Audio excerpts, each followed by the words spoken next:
कल हमारे राष्ट्रीय अध्यक्ष मल्लिकार्जुन खड़गे जी से संबंधित पुस्तक का विमोचन होना है और उस कार्यक्रम के लिए मुझे भी निमंत्रण मिला है, तो मैं उस कार्यक्रम में सम्मिलित होने जा रहा हूँ। आरक्षण को लेकर पंजाब में राज्यपाल ने कहा है कि आप छत्तीसगढ़ में भी स्थिति बनी है, 11 महीने बीत चुके, अब तक उस पर जो निर्णय नहीं हुआ। सुप्रीम कोर्ट ने कहा है कि उसका निर्णय आपको जल्दी। अब सुप्रीम कोर्ट ने टिप्पणी की है तो सभी राज्यपालों के लिए है, छत्तीसगढ़ के राज्यपाल उससे अलग तो है ही नहीं। तो जो सुप्रीम कोर्ट ने जो टिप्पणी की है उसमें संज्ञान लेना चाहिए राज्यपाल महोदय को, और जो भी उसमें लिखना है, वापस करना है, स्वीकृत करना है, वो करें। ये अजय चंद्राकर का कहना है कि चुनाव के बाद में कांग्रेस आ रही है, तो जैसे डोनाल्ड ट्रंप के समर्थकों ने कब्जा कर लिया था, वैसे ही कांग्रेस भवन और महानदी भवन पे मुख्यमंत्री निवास में भी कब्जा जो है वो हो जाएगा, प्रशासन को ध्यान रखेगा, सचिवालय में भी। बालाघाट में मध्य प्रदेश में वहाँ के कलेक्टर ने बैलेट पेपर खुलवा दिया। अब भाजपा यहाँ हल्ला कर रही है कि अधिकारियों और कर्मचारियों को दबाव डाल के करेंगे, तो ये खुद करते हैं और दूसरे पे आरोप मढ़ते हैं, ये काम उनका है। कल भी मैंने कहा भाई ईडी आईटी की इतना दबाव है कि उससे बड़ा दबाव किसी का नहीं हो सकता। तो लगातार दबाव लोग महसूस भी कर रहे हैं। तो बालाघाट में जो हुआ उसके बारे में पहले भारतीय जनता पार्टी के लोग बता लें वो तो किसके दबाव में किया है। पूरा स्ट्रांग रूम खुलवा लिया, बैलेट पेपर खुलवा लिया, तो किसके दबाव में किया है। भाई 5 राज्यों में चुनाव हुआ, अभी तो तेलंगाना बचा है, तो यहाँ जब बैलेट पेपर खुलना शुरू किया और मैं देखा हूँ बिलासपुर में शिकायत करने पहुँचे, तो पहले अपने बारे में बताएं।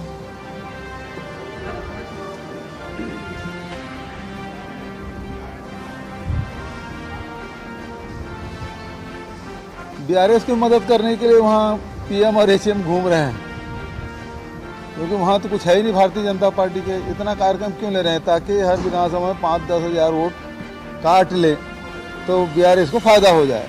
ये उनका षड्यंत्र है और तेलंगाना के लोग इस बात को जान चुके हैं।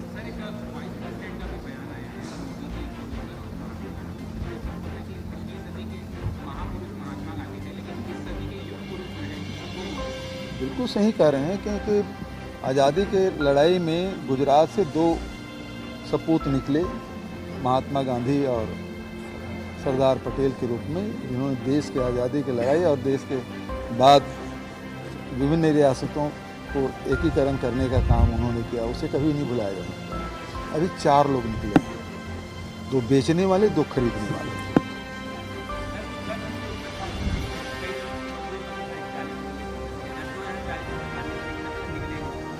पूरे देश विश्वगुरु बनने के बाद की जाती है, हम अपने मजदूरों को टनल से नहीं निकाल पाते। देखिए अब उनके बारे में क्या कहा जाए। एक तरफ शहीद के पार्थिव शरीर को बेंगलोर लाया जा रहा था, वो हवा में हाथ लहरा रहे थे, दूसरी तरफ टनल में लोग फंसे हुए हैं और इतने दिन होने के बावजूद भी उसे सकुशल बाहर नहीं निकाल पा रहे हैं। पूरे देश उन मजदूरों के साथ है और हम यही अपेक्षा करेंगे कि जल्दी से जल्दी उसे बाहर निकाला जाए। एक महीने लगभग हो गए धान खरीदी को, अभी भी धान खरीदी गति नहीं पकड़ पाई। लोग 3 तारीख का इंतजार कर रहे हैं, क्या कहेंगे? पिछले समय भी किसान धान नहीं बेचे थे, वो इंतजार कर रहे थे रिजल्ट आए, और रिजल्ट आने के बाद धान बेचे थे। इस समय भी क्योंकि ऋण माफ़ी की बात है और 20 कुंटल तो है ही और 3200 रुपये में खरीदना है, तो लोग इंतजार कर रहे हैं। सर इसी कई सारे जो घटनाएं होती हैं, जैसे आपने किया, तो वो कह रहे हैं कि फायदा तो हो जाता है आम लोगों को, किसानों को, लेकिन जो राज्य की कर्ज बढ़ता है उस पर कैसे समाधान? 5 साल हमने सेवा की छत्तीसगढ़ और अर्थव्यवस्था, चाहे वो मध्य प्रदेश की बात करो या दूसरे प्रदेश की बात करो, जो अभी मध्य प्रदेश ने अभी हाल ही में 2 दिन पहले ही कर्ज लिया, मार्केट से कर्ज लिया है। छत्तीसगढ़ में वो स्थिति नहीं है। और छत्तीसगढ़ की अर्थव्यवस्था बहुत बेहतर है भारतीय जनता पार्टी शासित राज्यों से, और तो और केंद्र सरकार के से यदि तुलना करेंगे तो उससे भी बेहतर हमारी स्थिति छत्तीसगढ़ की है। ये दो प्रकार के अर्थनीति है। एक अर्थनीति है जो आम जनता से पैसा निकाल के अपने चंद मित्रों के खजाने भरने का काम।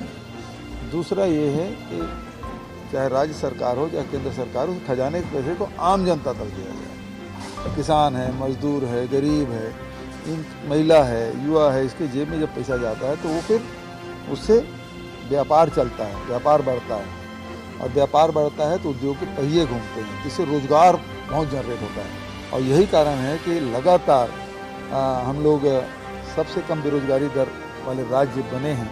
उसका कारण यही, इसी अर्थनीति के कारण से हम लोग बन पाए हैं। और वही पैसा फिर घूम के तो राज्य सरकार या केंद्र सरकार के पास जाता है। तो ये जो इकोनॉमी है कि आम जनता को ताकतवर बनाना, उसकी क्रय शक्ति बढ़ाना, तो ये अर्थनीति में हम 5 साल चले हैं और सफलतापूर्वक चले हैं। ठीक है, थैंक यू।